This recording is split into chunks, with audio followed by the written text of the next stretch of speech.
There are many intelligent life forms existing within each galaxy, some with form and many without, giving the universe itself a multi-dimensional consciousness that can be both misleading and awe-inspiring in its knowledge. To master time, you let go of your idea that effect follows cause, and you step into the stream of timelessness. In the West, we've been taught that time flows in one direction only, that the future is always ahead of us and the past is always behind us. This is monochronic time, which flows linearly, going at its petty pace from day to day. But time doesn't just fly like an arrow, it also turns like a wheel. That's why polychronic time is considered sacred. We are very pleased to offer all of you this progress report. We know that many of you are seekers, and you have been seekers for a very long time. We want you to know that this is a time when more of the truth will be revealed, and through the revelation of so many different truths, you will have a deeper and clearer understanding of who and what you really are. Those of you who are a part of the Awakened Collective know that you are so much more than your physical bodies. You know that you are so much more than this one human lifetime, so much more than your mind and your thoughts. Most alien life forms are neutral in their allegiance and wish to continue their existence. Therefore, what happens on Earth is of great interest to them. Many wish to help, and only a very few are here to dominate or destroy, as the overriding and underlying energy of creation is unconditional love. Any species, including humans, who put their needs at the expense of another's free will, is traversing spiritual law and will immediately activate the laws of cause and effect. To own your projections, you must discover and acknowledge the parts of yourself that you've refused to look at. It turns out that everything you believe to be true about the people around you, or the situations you find yourself in, mirrors a story you hold about the way the universe works. When you understand this, you can take a long, hard look at every difficult situation in your life and then change it within. The psychologist Carl Jung called these hidden parts the shadow. Our shadows are those parts of ourselves that make us feel that we're not good enough, that we're unwanted, or that we're a failure and will never be happy. And projection is the mechanism through which we cast these undesirable qualities onto others. On the other hand, we also cast positive shadows. She once said that it's not our darkness that we fear the most. It's our light, meaning we tend to disown our own beauty and tremendous talent, keeping ourselves small and diminished. Most individuals do not understand that they are also a part of a larger family.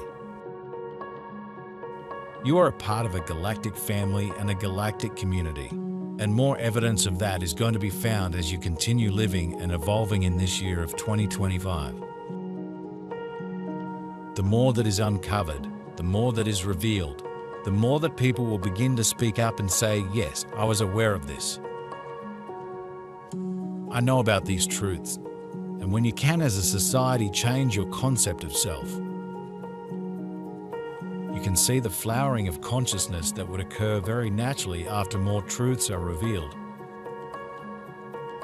Humanity has a long and storied history of interacting with extraterrestrials, and in fact, you would not even be there in the form that you are without the help.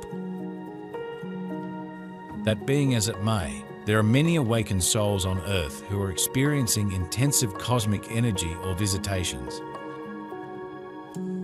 both when awake and in their sleep, causing some disruption to their own energy.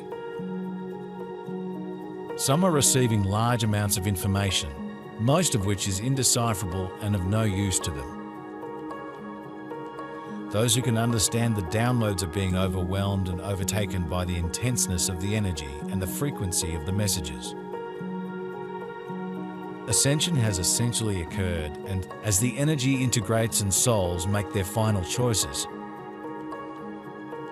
The earth is experiencing huge waves of grief as many souls choose their death doors.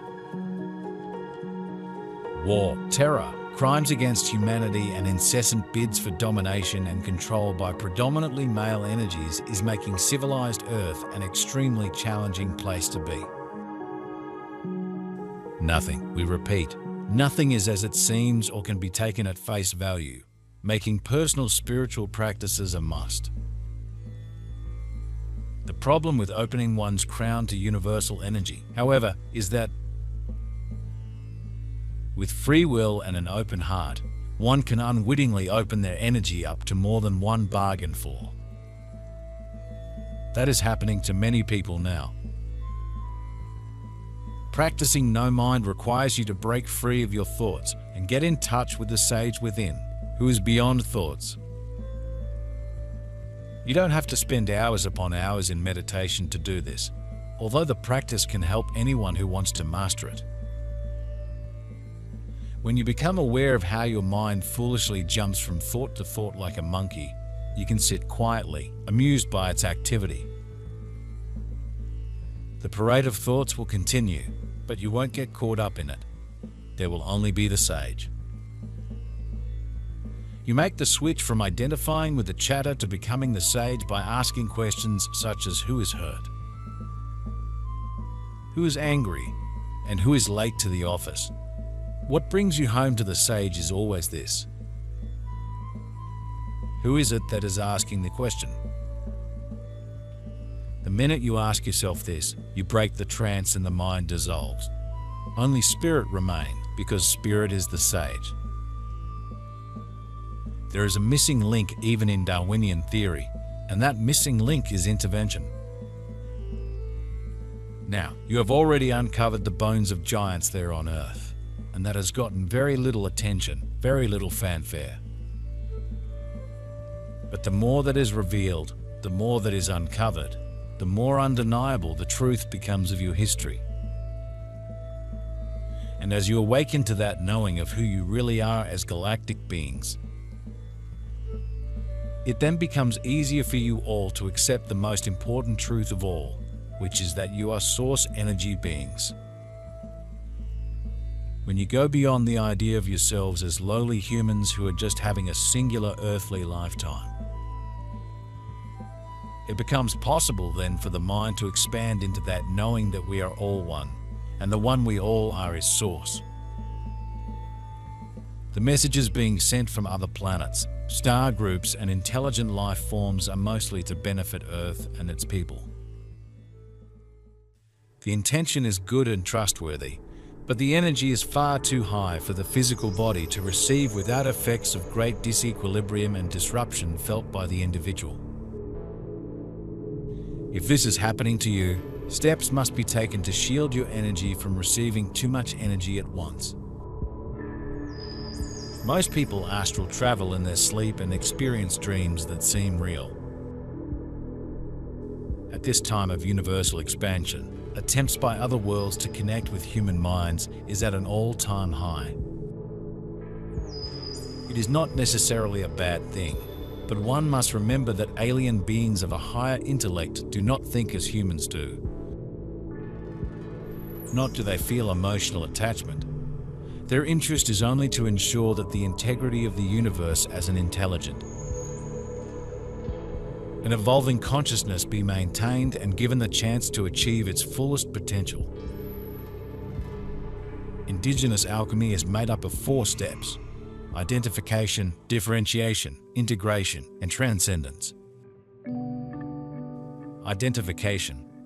Identification is the quality of serpent, differentiation of jaguar, integration of hummingbird, and transcendence of eagle. We're always in the process of identifying with some things, differentiation from or integration with others, and transcending others. The way out of identification is by owning the projection. The way out of differentiation is by turning it into a journey statement and asking yourself, what do I have to do in order to move on? The way beyond integration into transcendence is to see opportunity where you once saw only problems. Indigenous alchemy allows you to do your learning with ink, rather than through your children, parents, spouse, and co-workers. You have demonstrated in the past several months a readiness for more of these findings to occur, and so they will. And as they do, you will have exponential growth. You will see more evidence of the mass awakenings of which we have spoken. And you will be more prepared for full and open contact there on Earth with all people in all countries, all across the planet. You have, of course, had contact before in ancient civilizations, and there is continued contact for those who have been ready to receive it. But it has been more personal, and what we are talking about is more global. Because you need those changes to occur within the consciousness of the human before you can see them in the physical realm of planet Earth. And that's where you are headed, what you have demonstrated you are ready for. And what is to be revealed to you will not be so earth-shattering for those of you who are a part of the awakened collective. But you will start to see more people around you showing their acceptance of these truths. And that will help all of you to feel more settled in while you go through this next phase of your evolution of consciousness.